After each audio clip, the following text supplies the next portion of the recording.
دنیا میں عذاب آتا ہے مسلمانوں پر.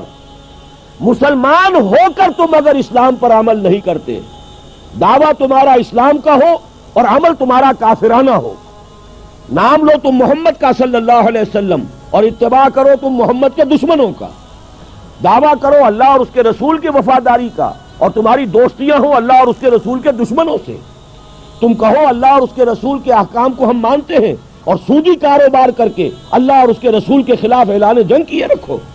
اصل عذاب دنیا میں مسلمانوں پر آتا ہے کہ تم نام لیتے ہو ہمارا اور عمل تمہارے خلاف ہے. لما تقولون ما لا تفعلون کبر مقتا عند اللہ ان تقولوا ما لا تفعلون. کیوں کہتے ہو جو کرتے نہیں ہو؟ اللہ کے غضب کو اور اللہ کے غیظ کو اور غصے کو بھڑکانے والی ہے یہ بات کہ تم کہو جو کرتے نہیں. یہ ہے اصل سبب. اصل مجرم ہم ہیں. ہم ہیں کہ جو ہر روز کہتے ہیں ایاک نعبد و ایاک نستعین اور پھر اس دن میں 50 مرتبہ اللہ کا حکم توڑ رہے ہیں. پوری زندگی ہماری گزر رہی ہے. 5 وقتہ نمازی زیادہ بڑا مجرم ہے اس وقت، اس لیے کہ وہ 23-24 مرتبہ 25 مرتبہ 27 مرتبہ دہراتا ہے ایاک نعبد و ایاک نستعین اور پھر باہر نکل کر جو کام کرتا ہے وہ اس کے خلاف ہے. یہ ہے اصل میں سبب. اور یہ جان لیجئے جو عذاب ہم پر آ رہا ہے اللہ کا وہ اس وجہ سے آ رہا ہے.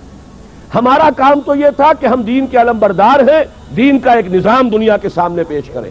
جب تک وہ ماڈل مسلمان قائم نہیں کریں گے یہی عذاب کے کوڑے برستے رہیں گے. سخت سے سخت تر عذاب آئے گا.